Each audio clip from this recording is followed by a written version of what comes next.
Despite this laptop being very old, it has one feature that I can't help but talk about. This is the Huawei MateBook 2020 featuring AMD Ryzen 4000 series processors.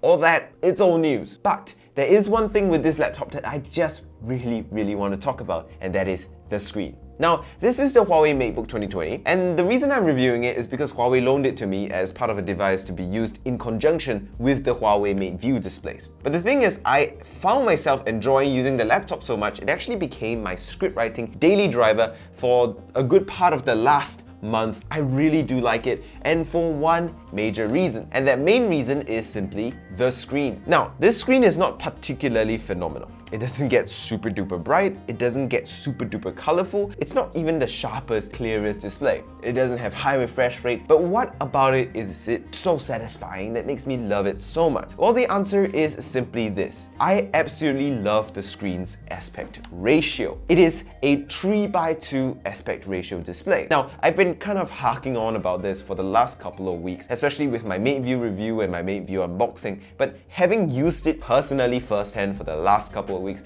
I've come to realize how much I adore a feature like this. This absolutely makes script writing, script typing a lot better of an experience. You just fit so much more information on your screens, especially text-based information, when you have a screen with such an aspect ratio. Now, you don't have to buy a Huawei MateBook or a MateBook D14 or D15 to get a 3:2 display, by the way. You can find it on things like the Microsoft Surface Book, and it's an absolutely beloved feature of mine now. The next time I get a laptop for script writing and typing essays and documents and stuff like that, it will absolutely be one with the 3:2 display. You just fit so much more information, it's so much more convenient. You can have more lines in your article that you're reading available to you. It's just easier to deal with, and a 3:2 display just helps. That's not to say that this display is bad in all other aspects apart from its aspect ratio. It's also pretty high resolution with a 2K Quad HD but slightly taller resolution. It's also touch screen, so that's really convenient for, say, reading scripts. I can scroll up and down just like that, like no problem. It's also really quite convenient for watching movies because it looks darn nice.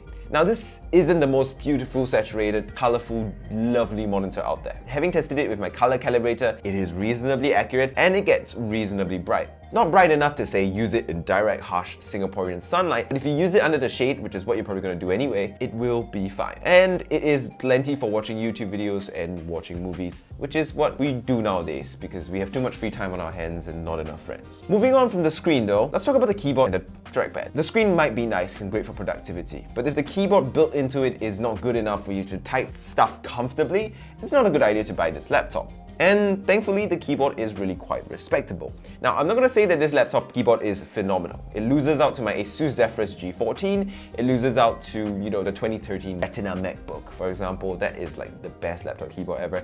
It loses out to the Dell XPSs because the travel is a bit minimal, but it's reasonably tactile. It's quite crisp feeling. I mean, it's an alright laptop keyboard. It's a chiclet laptop keyboard. It's thin, it's low profile, it's low travel. And as far as low profile, low travel keyboards go, it's a 6 or 7 out of 10. Definitely comfortable enough for an average typist. Trackpad, however, is the strong suit of this whole control scheme. It's glass, it's really quite big, it's comfortable, it's very accurate, it's very lovely to use, and I love using it quite a bit. It is very convenient, and that combined with the touchscreen makes for a very easy control experience that absolutely does not warrant you use a wireless mouse or wired mouse of any kind. So that's appreciated. Speaking of plugging things in via wires, let's talk about I/O. On this laptop, we've got two USB Type-A ports on the right. These are USB 3.0 ports, and I'm not wrong, and that allows you to have reasonably fast data transfer. On the left, you have the only USB-C port on this laptop, which is also what you use for charging, which is a bit unfortunate because since most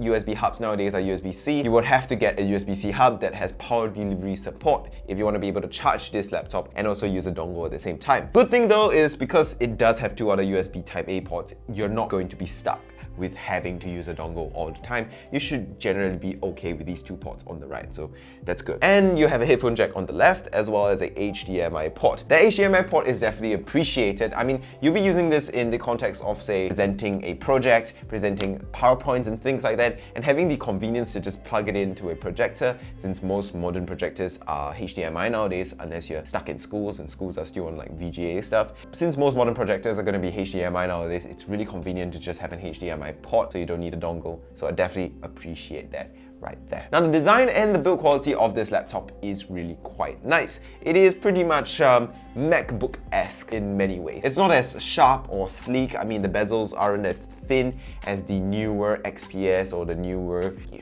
Huawei MateBooks even, but it is built well, its build quality is excellent, and its aluminum chassis is solid, nice to touch, and inspires plenty of confidence, which is a good thing. The build quality, design overall is quite nice, but it does end up being a little bit heavy for a laptop of its thinness and size. So if you really wanted a lightweight chassis that, you don't have to worry about the weight at all, I would argue getting something like the LG Gram might be a better idea. Now, those thin bezels that contribute to its very quite lovely, modern-looking, sleek design does mean that you don't have space to put a webcam in a reasonable spot. Now, Huawei, ironically, put their webcam behind a privacy filter. Instead of where you expect the F7 key to be, there is a little switch which pops up to reveal the webcam, which is quite funny. See, Huawei give a damn about your privacy here, helping you hide your webcam under this little switch, so that's definitely appreciated. Though considering Huawei's rather shady past with privacy, I wonder whether it's an actual shift towards more privacy-respecting practices or just a feature for people who care about it to have. Now,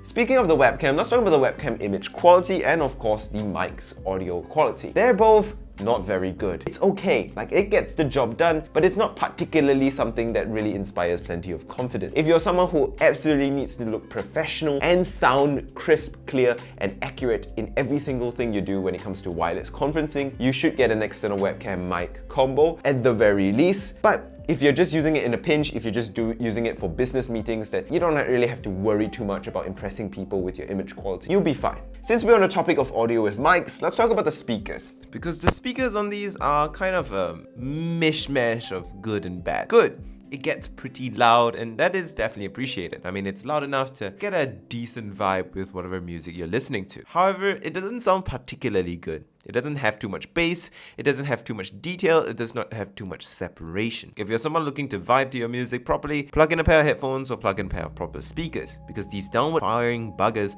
are gonna get muffled the moment you put these speakers on, the moment you put the whole laptop on like a desk mat or a carpet or maybe your bed when you're lying down and using it, which are all entirely possible situations. Speaking of the internals, the specs. This laptop has 16 gigs of RAM and a Ryzen 4800H CPU. Now this is the older 2020 model. The new MateBook D14 has the 5800H and is updated with more performance and things like that. And that is respectable. But the truth is, if you think about what kind of laptop this is, which is a productivity-focused laptop that really is going to be 80% of the time used for emails and text documents and articles, do you really need a 5800H? Do you really need the latest cutting-edge, modern generation Ryzen CPU in your laptop? The truth is, it's probably no, and probably not a big deal. I think 8 cores in a laptop, well, it's admirable and very nice to have. It's actually overkill for most people. And if you could get this laptop in a 4600H, it would probably still be a good recommendation.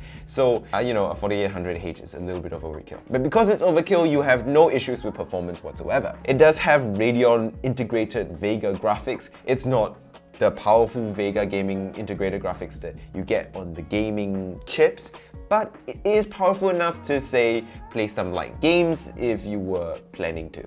But don't expect to get too much out of this. It's really for like casual Rocket League or, old titles. But apart from that, in most tasks that you expect a laptop like this to do, you'll be perfectly happy and perfectly satisfied with how adequate its performance is. It's definitely going to do just fine in emails and documents and Excel spreadsheets. So, in terms of battery life, this laptop performs pretty well too. It charges via a 65-watt USB-C power brick that comes in the box, obviously, with the laptop, which is nice, and it lasts for a pretty good time. Running on balanced power mode, I basically could get 5 to 6 hours of solid use with this, be it scripting, videos, or watching YouTube, or reading my emails, or doing all of those things pretty much at the same time. I could get a pretty solid battery life usage out of this. It probably could be longer if I lowered the brightness from max brightness all the time and used power saving mode, since I wasn't utilizing the CPU to its full performance anyway, but I don't care. 5 to 6 hours is definitely more than enough for what I'm doing, and because it's USB-C, you can technically even charge it from a power bank in a pinch, although that charging will be too slow to really sustain it. But if you want to charge it like slow trickle charge to reduce the battery drainage and increase the longevity of your laptop, you definitely can, and that's a nice thing to have for sure. So in conclusion then, the Huawei MateBook 2020. Should you buy? Well, I definitely think it's an interesting value proposition because it's not a modern, cutting-edge, latest generation laptop. It's been replaced with the MateBook D14. You can often get it at a very reasonable price, and because of that, it becomes a lot more interesting value-wise. And because people who are buying a laptop like this don't really care about having absolutely the best performance, it probably doesn't matter too much that you're using a slightly older generation CPU. It's still a very good all-round package with many good features, and assuming you don't need powerful graphics, which might be necessary for some professional workloads or some people who still want to game a little bit sometimes, it is definitely an option that you should keep on your watch list and consider the next time you're buying a laptop to get that productivity bag. Now, that 3x2 display is once again something that I have to repeat and talk about again because it absolutely kills when it comes to productivity and getting work done. And because it's one of the few laptops that actually exist with a display of its aspect ratio, and it's a pretty display at that, it does make for a very interesting product that definitely should warrant your attention if you're someone looking for a work-focused laptop that will never be gamed on. That kind of audience is something that you should consider, not a definite buy, but definitely somewhere on your watch list. And with that, thank you guys so much for watching. Make sure you like, comment, subscribe. It's free and super easy to do, but it helps my channel grow a lot quickly. And I'm going to end this video off here. Thank you guys so much once again. Goodbye, adios, 再见.